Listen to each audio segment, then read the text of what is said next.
મિત્રો હવે chapter number 3ના દાખલાઓ કરીએ છીએ. ઉદાહરણ 3 છે. કલનશાસ્ત્રની મદદથી અથવા એની રીતથી નિયમિત પ્રવેગી ગતિ એટલે કે અચળ પ્રવેગી ગતિના સમીકરણો મેળવવાના છે. આપણે અચળ પ્રવેગી ગતિના 3 સમીકરણ મેળવેલા, એ આલેખની રીતે મેળવેલા. હવે એ કલનશાસ્ત્રની મદદથી એટલે વિકલન સંકલનનો ઉપયોગ કરીને મેળવવાના છે. મિત્રો, પહેલું સમીકરણ આપણે આલેખની રીતે ઢાળથી શોધેલું. એવું અહીંયા પ્રવેગનો તત્કાલીન પ્રવેગ એ equal to DV by DT કહેવાય. માટે DV equal to A DT થાય. હવે વેગ છે એ પ્રારંભિક વેગ v0થી અંતિમ વેગ v વચ્ચે બદલાય છે અને સમય છે એ 0થી t વચ્ચે બદલાય છે. તો આનું બંને બાજુ સંકલન કરવાનું છે. વેગનું સંકલન આપણે v0થી v વચ્ચે કર્યું અને સમયવાળા પદનું 0થી t વચ્ચે. આને સંકલનની સીમાઓ કહેવાય છે. જેની સાપેક્ષે વિકલન હોય એ જ રાશિની સીમાઓ પણ હોય. અહીંયા વેગની સાપેક્ષે સંકલન છે તો સીમાઓ વેગની છે. અહીંયા સમય સાપેક્ષે સંકલન છે તો સીમાઓ પણ સમયની છે. હવે મિત્રો, ડીવીનું સંકલન v હોય પછી સીમાઓ પાછળ લખી દેવાની v0થી v. આને નીચલી સીમા કહેવાય, આને ઉપલી સીમા કહેવાય. Lower limit, upper limit. પ્રવેગ અચળ છે એટલે સંકલનમાંથી બહાર કાઢી લીધો. ડીટીનું સંકલન t થાય, સીમાઓ પાછળ 0થી t. ઓકે. હવે એ સીમાઓની કિંમત અંદર મૂકવાની છે. તો યાદ રાખવાનું, ઉપલી માઇનસ નીચલી. પહેલાં વીની જગ્યાએ ઉપલી સીમા મૂકવાની એટલે v પોતે જ. માઇનસ કરીને પછી વીની જગ્યાએ નીચલી સીમા મૂકવાની એટલે માઇનસ v0 થઈ જશે. ઉપલી માઇનસ નીચલી એટલે v માઇનસ v0. એનો એ અચળ. પછી ઉપલી માઇનસ નીચલી કરવામાં તો ટીના સ્થાને t માઇનસ ટીના સ્થાને 0 એટલે t માઇનસ 0 એટલે t. ઓકે. પછી વીને કરતા બનાવી દો એટલે આ અચળ પ્રવેગી ગતિનું પહેલું સમીકરણ મળી ગયું, v equal two v0 plus at.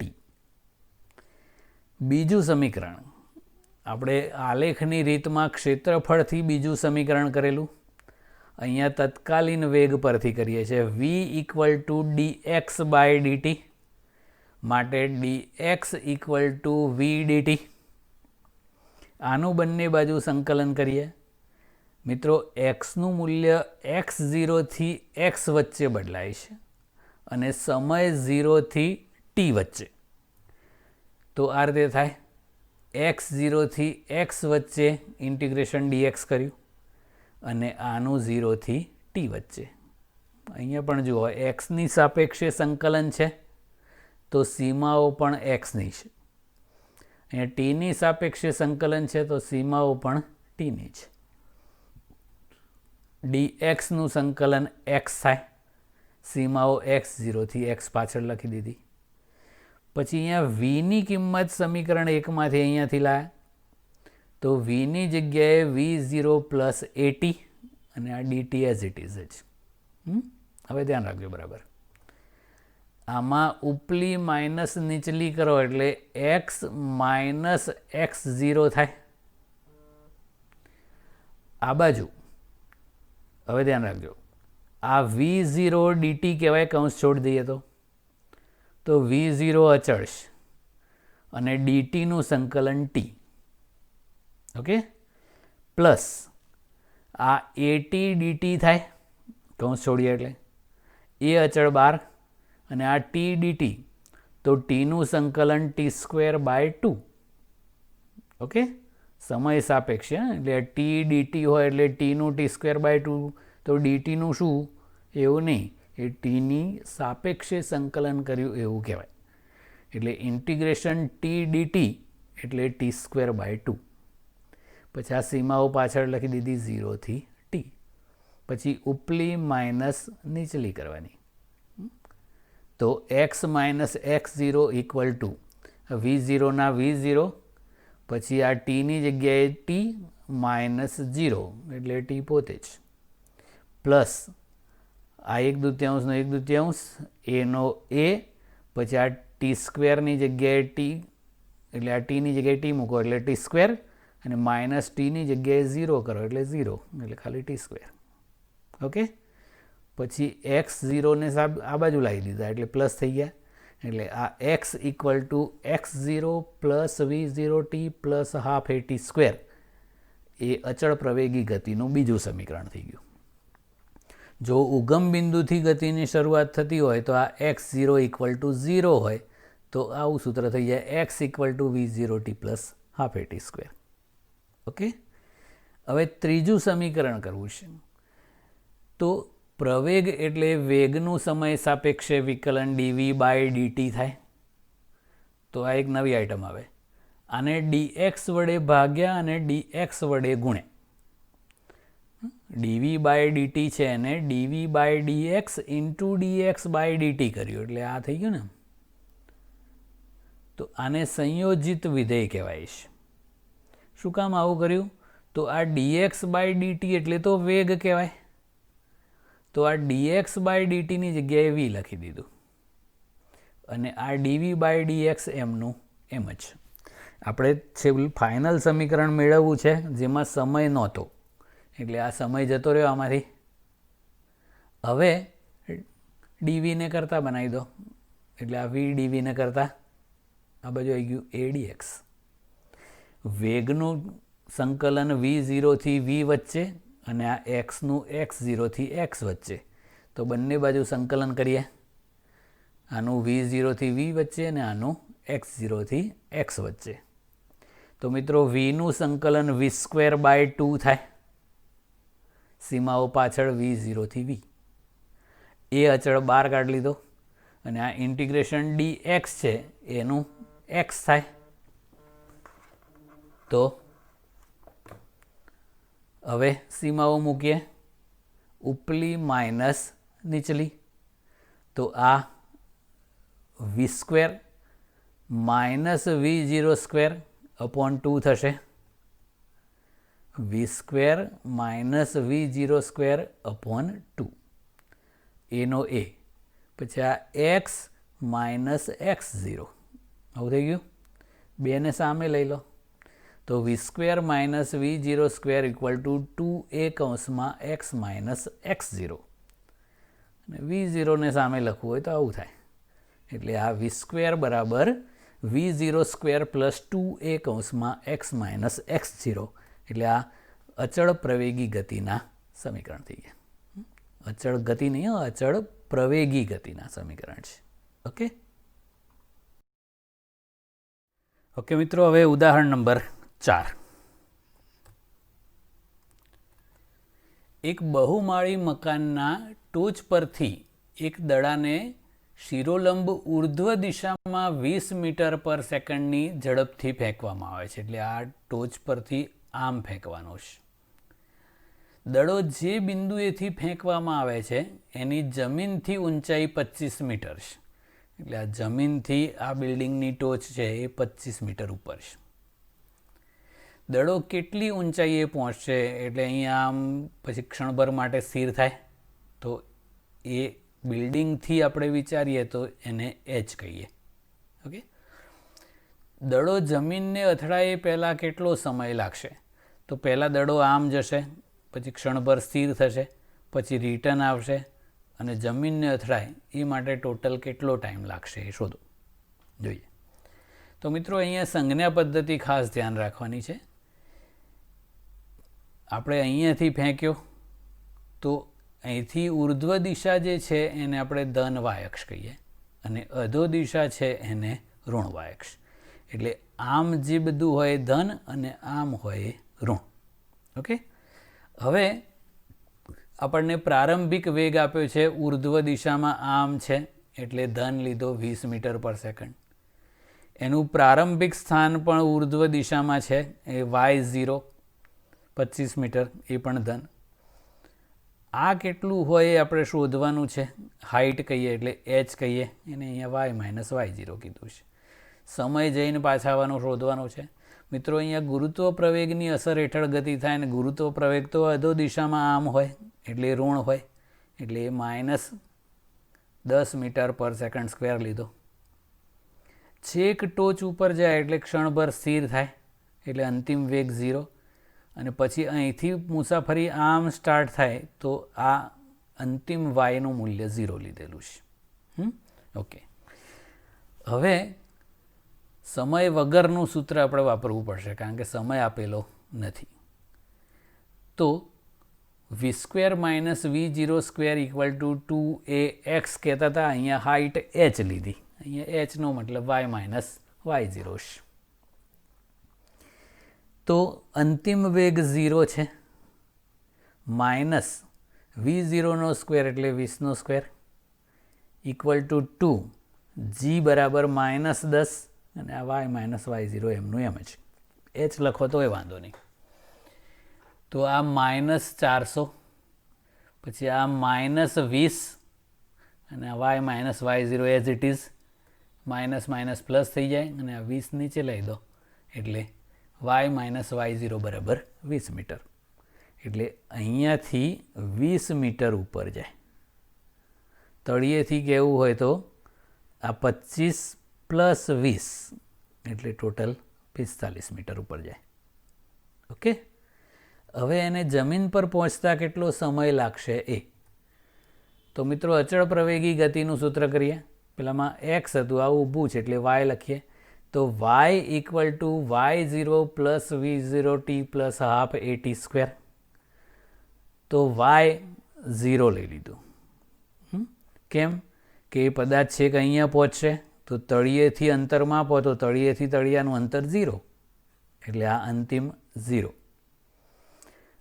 y0 = 25 metre છે, v0 20 મીટર પર સેકન્ડ, t શોધવાનું છે, હાફનો હાફ, a બરાબર -10 અને t² શોધવાનું છે.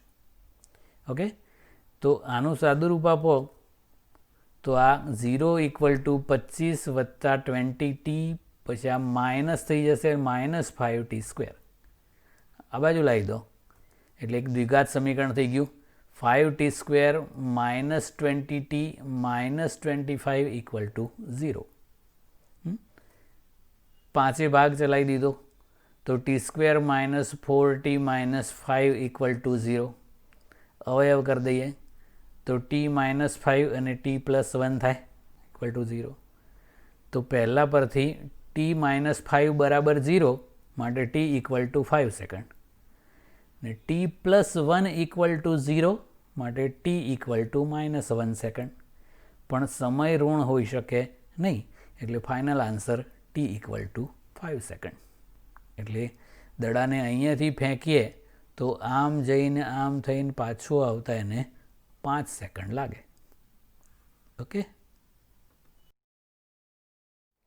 ઓકે મિત્રો, ઉદાહરણ નંબર 5 હતું એ આપણી જે મુક્ત પતનવાળી થિયરી કરેલી છે સેમ એ જ છે. હવે ઉદાહરણ નંબર 6.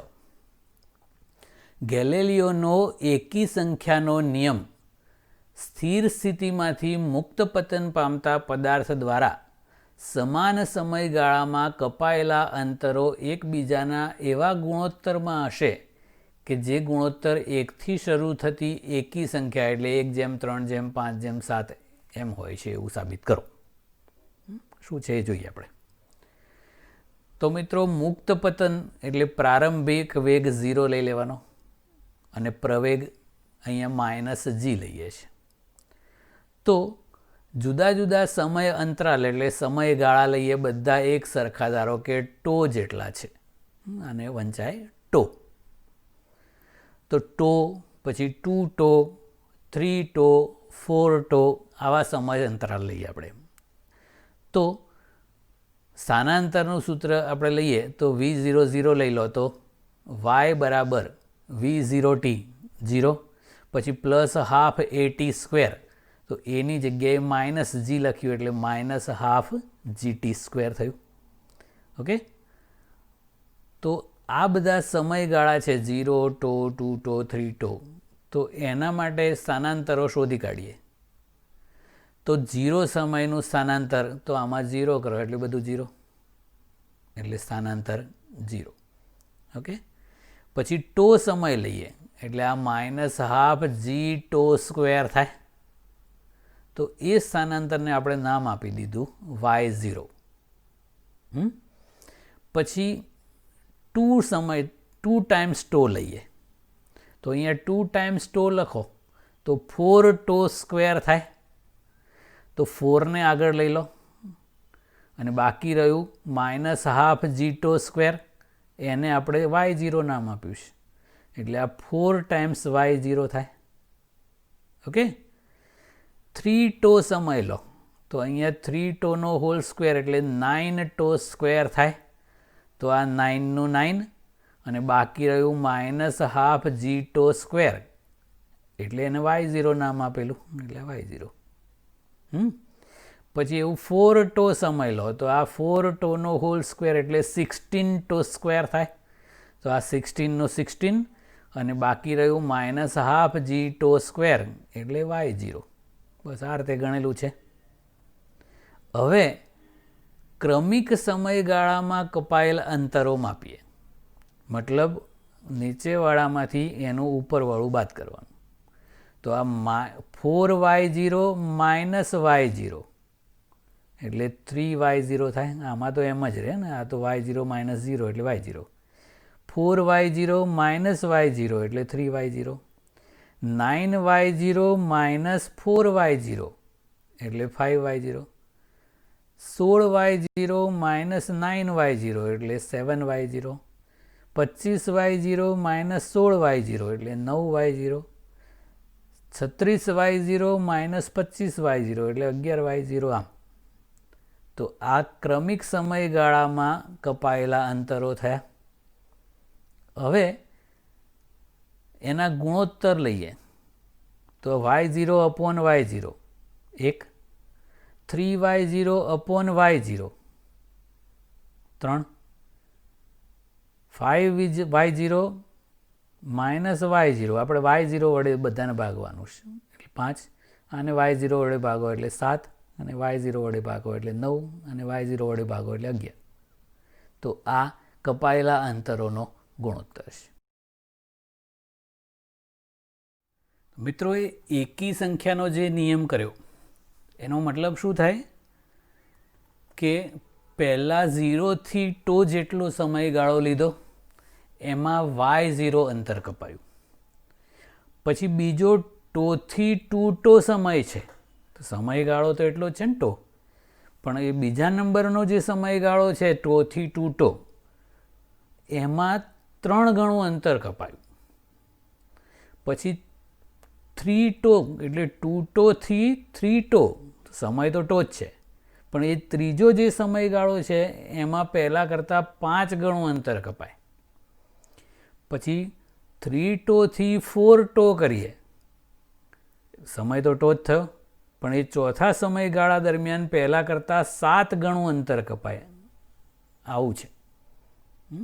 એટલે સમયગાળા દર વખતે ટો જ રહે છે, પણ કપાતા અંતરો y0 પછી એના કરતાં 3 ગણું, પછી એના કરતાં 5 ગણું, એના પછી 7 ગણું, 9 ગણું આવું થતું જાય છે. કારણ કે એ અચળ પ્રવેગી ગતિ છે એટલે સ્પીડ પકડે એટલે વધારે અંતર કાપે છે. ઓકે, હવે ઉદાહરણ 7. વાહનનું સ્ટોપિંગ ડિસ્ટન્સ, એ ગતિમાન વાહનને બ્રેક લગાડવામાં આવે ત્યારે એ થોભે એ પહેલાં એણે જે અંતર કાપ્યું એને વાહનનું સ્ટોપિંગ ડિસ્ટન્સ કહેવાય છે. તો રસ્તા ઉપર વાહનોની સલામતી માટે આ એક બહુ જ મહત્ત્વનું પરિબળ છે કે વાહન જેટલું બ્રેક માર્યા પછી જલ્દી અટકે એ વધુ સારું કહેવાય. એ બ્રેક માર્યા પછી ખાસો ટાઈમ પછી અટકે તો અથડાઈ જાય.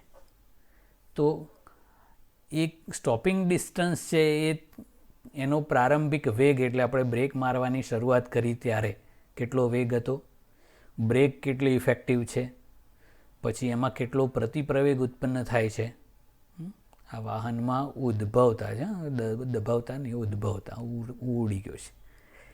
તો એ સ્ટોપિંગ ડિસ્ટન્સનું સૂત્ર આપણે કરીએ છીએ. તો ધારો કે V0 જેટલા વેગથી વાહન ગતિમાં છે અને બ્રેક માર્યા પછી એ DS એટલે સ્ટોપિંગ ડિસ્ટન્સ જેટલું ડિસ્ટન્સ કાપીને અટકે છે. તો એનો ઊભું રહે છે એટલે અંતિમ વેગ 0, પ્રારંભિક વેગ V0 છે જ, પ્રતિપ્રવેગ ઉત્પન્ન થાય ને સ્લો થતું જાય છે એટલે અહીંયા અંતર Xના બદલે સ્ટોપિંગ ડિસ્ટન્સ DS લીધેલું છે. તો આપણું ઓરિજિનલ જે સૂત્ર હતું V² - V02 = 2AX, V² 0 - V02 = 2, એની જગ્યાએ -a મૂક્યો અને Xની જગ્યાએ DS મૂક્યો. માઇનસ હટાવી દો અને DSને કરતાં બનાવી દો V02 / 2a.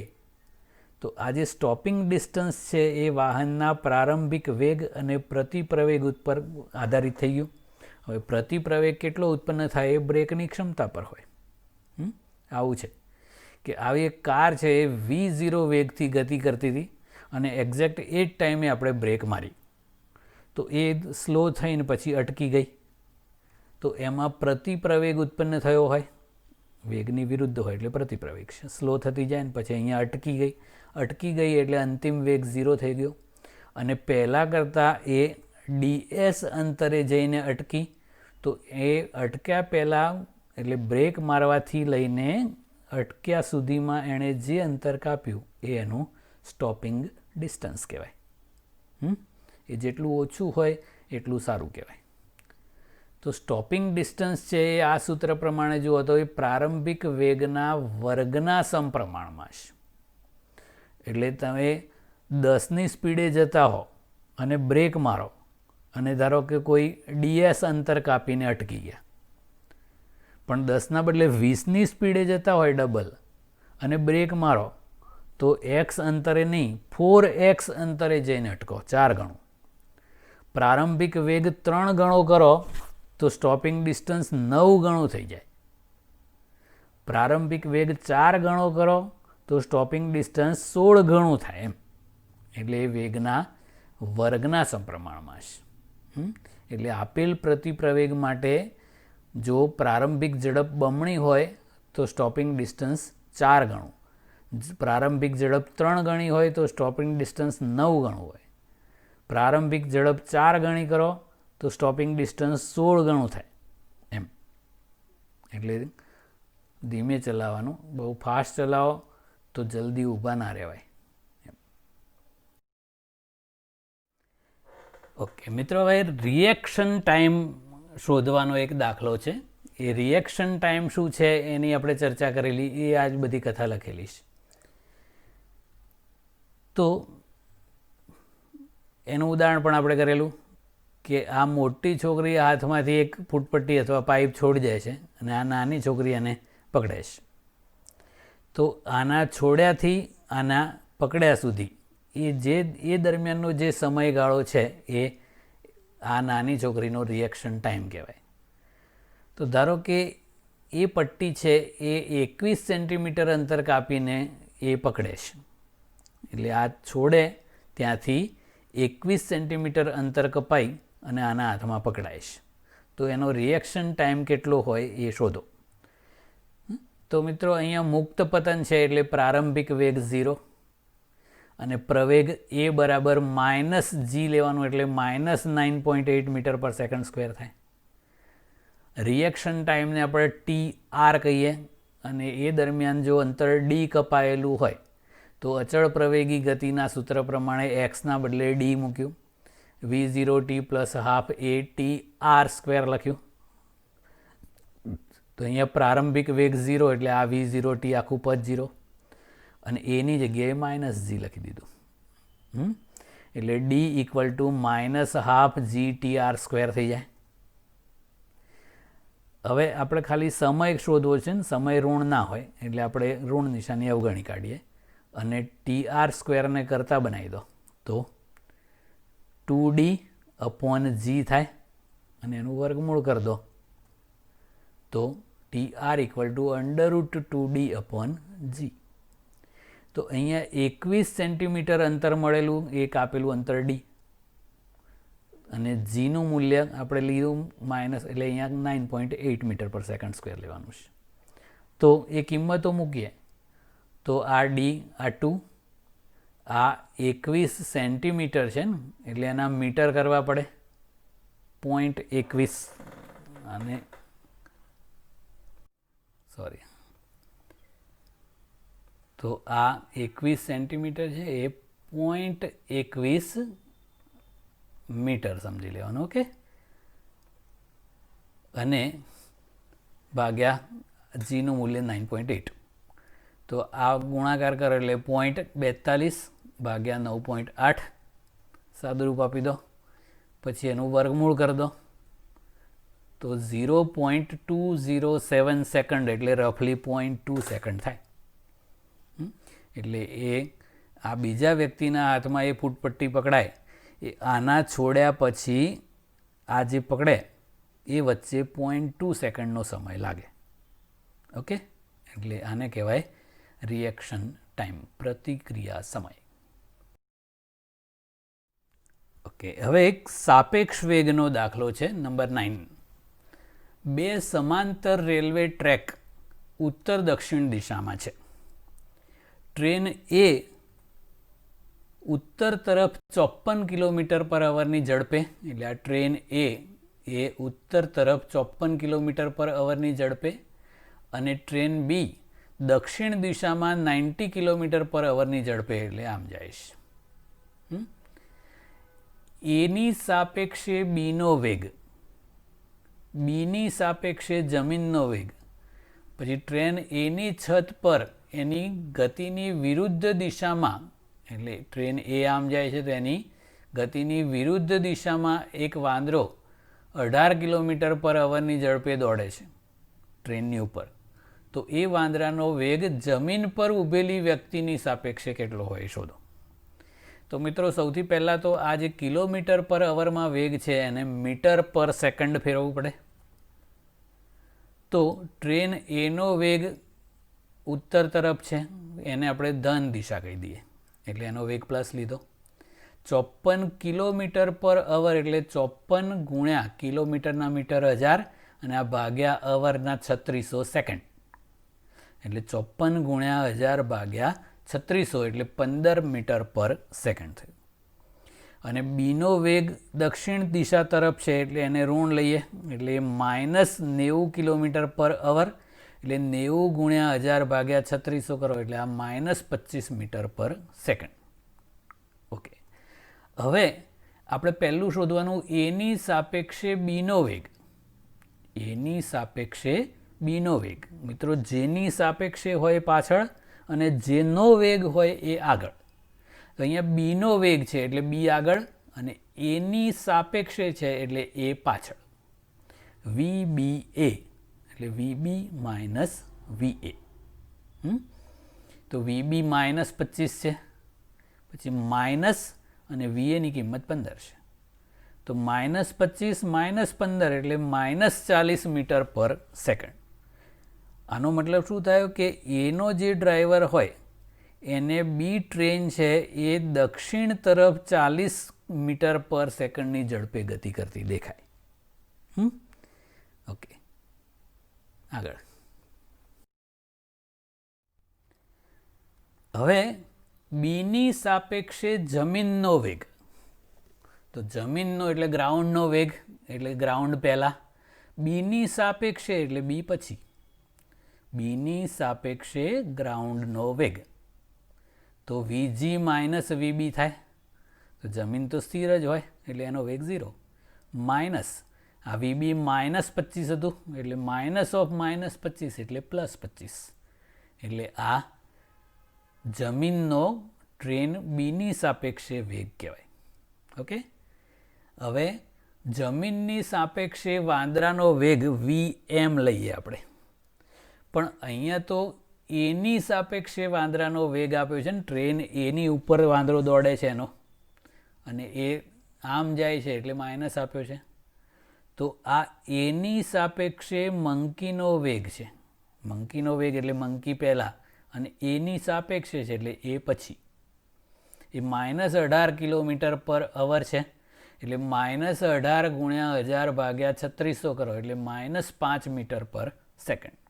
એટલે ટૂંકમાં વાંદરો દક્ષિણ તરફ ટ્રેન ઉપર આમ દોડે છે એવું કહેવાય. પણ આપણે જમીનની સાપેક્ષે વાંદરાનો વેગ શોધવો છે.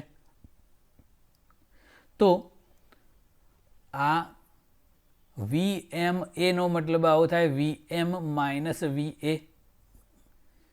એટલે આ મંકીનો વેગ જમીનની સાપેક્ષે એટલે આપણે એવું પાછળ જમીન લખતા નથી, અને આ એ ટ્રેનનો વેગ પણ જમીનની સાપેક્ષે જ છે. તો આ મંકીનો જમીન સાપેક્ષે વેગ આપણે શોધવાનો છે. તો VM ને કરતા બનાવી દો એટલે આ સામે જતું રહે એટલે પ્લસ. તો VMA એ આ છે -5 પ્લસ VA એ આમ 15 મીટર પર સેકન્ડ હતું જ એટલે આ 10 મીટર પર સેકન્ડ. તો મિત્રો આ વેગ ધન આવ્યો તો વાંદરો તો જતો તો દક્ષિણ તરફ, અને આ વેગ ધન મતલબ શું થાય કે એ આમ આવ્યો ઉત્તર તરફ. કેમ એવું આવ્યું કે વાંદરો ટ્રેન એની ઉપર દોડે છે, પણ ટ્રેન પોતે એ વાંદરાને લઈને ઉત્તર તરફ જાય છે ને, તો વાંદરાનો વેગ છે એ ભલે દક્ષિણ તરફ છે 5 મીટર પર સેકન્ડ, પણ ટ્રેન એને 15 મીટર પર સેકન્ડથી ઉત્તર તરફ લઈ જાય છે. એટલે જમીન પર ઊભેલા વ્યક્તિને એ વાંદરો ખરેખર 10 મીટર પર સેકન્ડથી ઉત્તર તરફ જતો હોય એવું લાગે. એટલે આ સાપેક્ષ વેગના કારણે આવું થાય. હવે એક સ્પેશિયલ કેસ વિચારો કે જો વાંદરો 15 મીટર પર સેકન્ડથી દક્ષિણ તરફ દોડતો હોત અને ટ્રેન 15 મીટર પર સેકન્ડથી ઉત્તર તરફ જતી હોત, તો જમીન પર ઊભેલા વ્યક્તિને એ વાંદરો ત્યાંનો ત્યાં સ્થિર જ દેખાય. એટલે આવું બધું છે સાપેક્ષ વેગમાં. Okay, that's it.